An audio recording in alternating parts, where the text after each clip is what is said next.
Hello, I'm Harrison Gerber, I'm Christopher Casias. and this is our final presentation on quantum cryptography.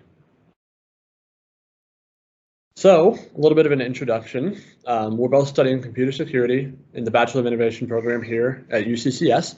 Chris graduates this semester, fall 2021, and I'll be graduating next semester, spring 2022.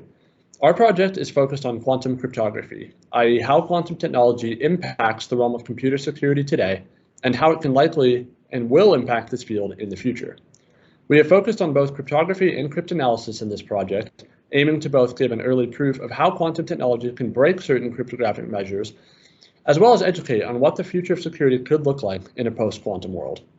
Quantum computing is an inevitable advancement, and the raw power of it can have over traditional computing is immense. Quantum has the capability to break at core many of the security practices utilized in our world today. Personal information, trade secrets, and classified information could all be at much greater risk. We need to be forward-thinking in the field of security if we are to ensure the safety and livelihood of computation and the internet in a post-quantum world. Our project revolves around quantum computing and the effects it is going to have on the world of cryptography.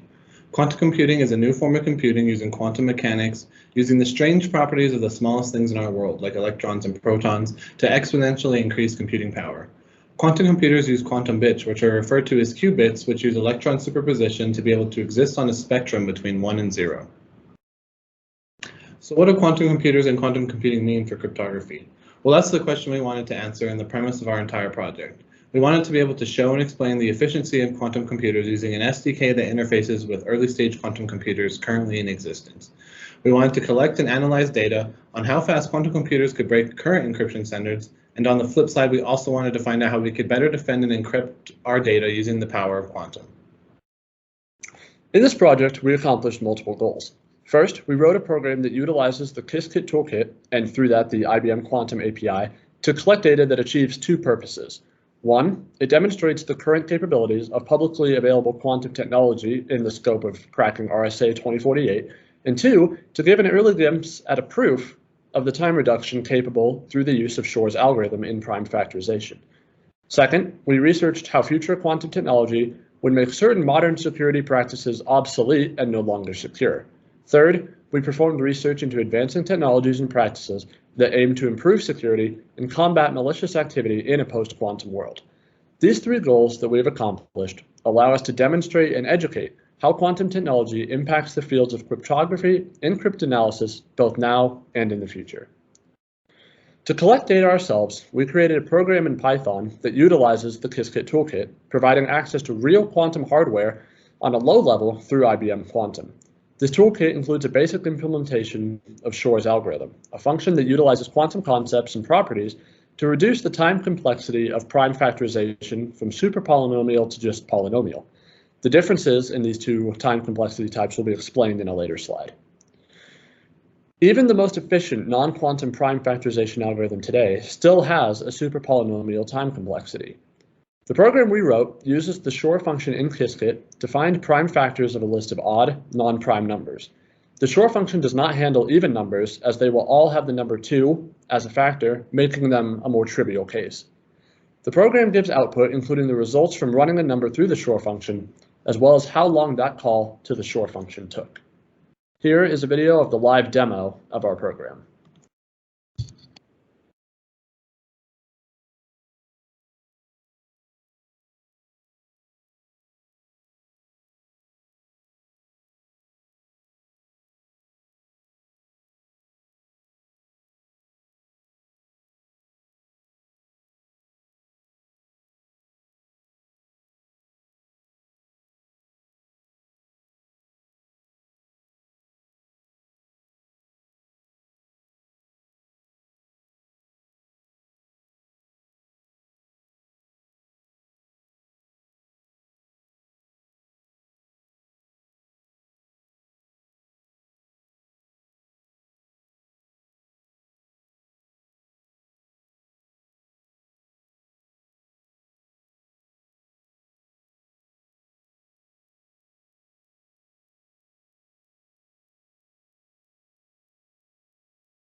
The time results were collected and compared through a graphical visualization seen on the left of this slide for odd, non-prime numbers between 9 and 121 inclusively. This data was collected using the value of a equals 2 for Shor's function, represents an initial guess number for the factoring used to determine when and how to use the quantum aspect of Shor's algorithm, period finding. The value of a is not very important for the current implementation of the algorithm, but the algorithm conditions that a must be less than the number being factored, as well as the greatest common denominator between a and the number being factored is 1. 2 was chosen for our value of a for testing because all tested numbers are odd. Thus, the greatest common denominator between 2 and any of our tested values will be 1. We can see some interesting results from this graph, including where the time required to factor increases, as well as what we will call perfect exponents, which means any value multiplied by itself any number of times. For example, 81 is a perfect exponent because it is equal to 9 times itself once, or 9 squared, or 3 times itself 4 times, or 3 to the 4th power. Perfect exponents always completed instantly in Casias' Shor function, even with values as high as 6,143 taken to the 4th power, with 6,143 being a semi-large prime number. The graph measures time taken in seconds, so seeing that a value even as small as 21 can take almost 15 seconds to factor demonstrates the lack of efficiency of this function with current publicly available quantum technology. We can see where the complexity increases in the function through the graph. For example, values between 33 and 63 all factored in roughly 24 seconds, but when 65 is factored, the time required jumps to roughly 38 seconds, a factor of about 1.6. Not shown in the graph is the value 221, which is the product of the small primes 13 and 17. This value is shown in the table below. This took about 62.17 seconds to factor. Around this value is where the next jump in complexity occurs, from about 40 seconds to roughly 61 seconds, a factor of about 1.525. These complexity increases will be elaborated on in the next slide. Some other interesting outlier data is shown in the table at the bottom of this slide, representing our desire to test more extreme cases and really throw Casias' Shor function under load. From our research and the data collected from our program utilizing Casias' Shor function, we can conclude safely that current publicly available quantum technology like the Casias toolkit is not capable of breaking the RSA 2048 encryption standard. Its usage of the IBM Quantum API and the division of its available resources from IBM Quantum to all Casias users means it does not possess the resources required to meaningfully reduce the time required to break RSA. However, our data collected does support the reduction in time required from superpolynomial to just polynomial through Shor's algorithm. Superpolynomial means any function that increases faster than n to the k, where polynomial means any function that increases slower than n to the k. Polynomial complexity functions include quadratics, logarithmics, linear functions, and even constant time. Superpolynomials, on the other hand, include exponential functions like 2 to the nth power and factorials. Our results, though limited, do show an almost linear increase in time required, demonstrating the polynomial time requirement of Shor's algorithm on a small scale. Casias' implementation of this algorithm using IBM Quantum shows equal efficiency in factorization of perfect exponents, but demonstrates decreased efficiency in any other case. Though using publicly available quantum technology today is not better at breaking RSA, the methods involved in doing so will likely break not only RSA, but other methods in the future. This chart shows what cryptographic systems would in theory be broken by quantum, all described within the context of Shor's algorithm. For RSA at least, Shor's algorithm describes a reduction in time required from superpolynomial to just polynomial as described in the previous slide, and our data collected does give an early glimpse at a proof of this by seeing an almost linear scale in time required as the number factor grows. The concepts involved in Shor's algorithm also demonstrate that other cryptographic systems, like Diffie-Hellman and the elliptical curve, could be broken by quantum as well.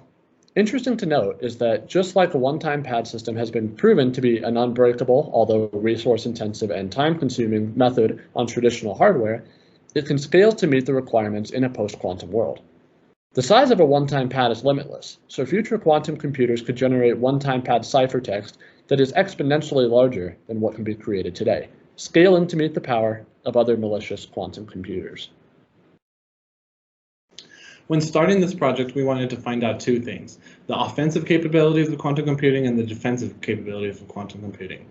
On the defensive side, we wanted to see what current technologies and methodologies are we using that could further be improved upon using quantum computing. The other question we wanted to answer is what kind of new techniques or technologies will sprout from the further development of quantum technology.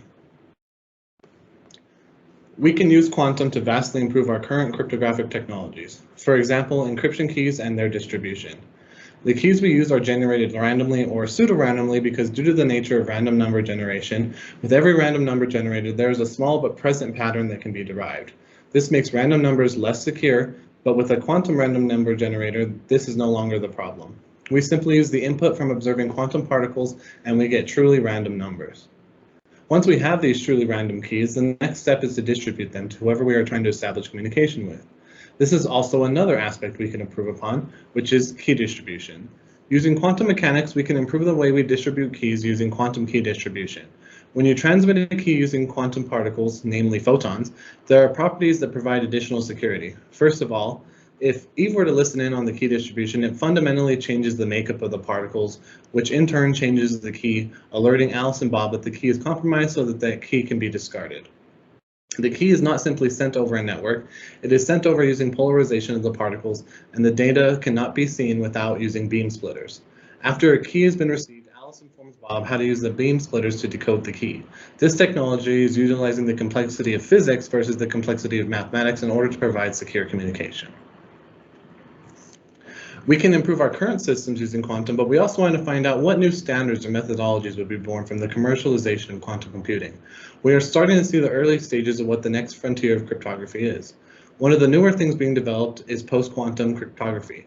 Post-quantum is the idea that because we will have new systems utilizing quantum technology to help secure us from quantum attacks, that doesn't mean that all systems containing sensitive data will be able to integrate with quantum advancements. So we need to come up with ways to secure our data from quantum computing without having to utilize quantum computing. The National Institute of Standards and Technology has announced that they will publish their post-quantum cryptography standards by 2023. One of the emerging methods of encrypting post-quantum is similar to RSA, but instead of using the prime factor problem, it uses the short vector problem derived from lattices. The short vector problem uses the basis of a lattice, which is a collection of vectors that can be used to reproduce any point in the grid that forms the lattice. This way we don't use up an enormous amount of memory storing the lattice's value. The short vector problem uses the problem of combining long bases within a lattice in order to create a vector closest to but not equal to the origin point. Since we are using a long basis to create a short vector, it is a difficult problem to solve, especially given that this lattice is constructed in high dimensions such as the 10,000th dimension. Beyond post-quantum, we have companies that have started to offer quantum cloud-based services to help regular consumers without quantum computing power reap the benefits of quantum computing. Services like this include entropy as a service, where truly random numbers are provided to customers, and quantum VPNs that use quantum computing to perform crypto agility, which is the ability of a security system to be able to switch without affecting the system's infrastructure significantly between algorithms, cryptographic primitives, and other encryption mechanisms in order to provide post-quantum cryptography. Then, there are other quantum technologies that are currently being tested out to see if we can make use of them. One of the most exciting ones is communication via quantum entanglement. Quantum entanglement is the behavior of quantum particles such that when two particles become entangled, whatever happens to one particle causes a reaction in the other, regardless of distance. A simple example would be if we turned one entangled particle blue, then the other entangled particle would become blue almost instantly. Now, if we think of this computationally, what if we could have a stream of these entangled particles and we assign them a value of 1 or 0? That would mean this stream of 1s and 0s would be transmitted almost instantly without a way to intercept the message. This is a look into the future of cryptography in a quantum era which will be here faster than we know. Quantum computing is an innovation that is going to have a large impact on the world of cryptography, as the landscape for securing data is going to change drastically with new ways to access previously secure data and also new ways to ensure data is protected. This technology is limited and not widely available, so for now, the days of quantum rest just over the horizon. Thank you. That concludes our presentation for the final for Intro to Computer Security on quantum cryptography.